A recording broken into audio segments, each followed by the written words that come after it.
Kumusta kayo mga kadudoy? A muna na maliit. Ito nga pala ang gawain ko tuwing walang pasok.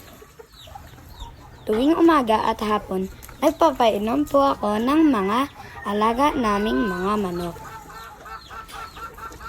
Para si mama, magpapakain na lang. Sa simpleng paraan po, natutulungan ko po sa gawain ang aking mama.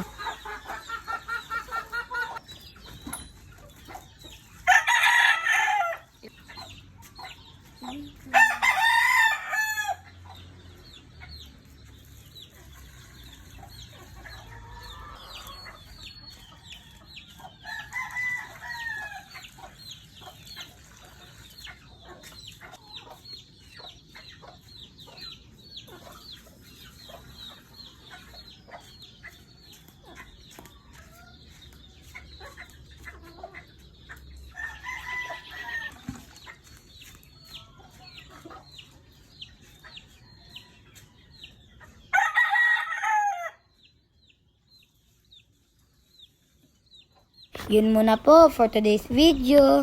A muna na maliit.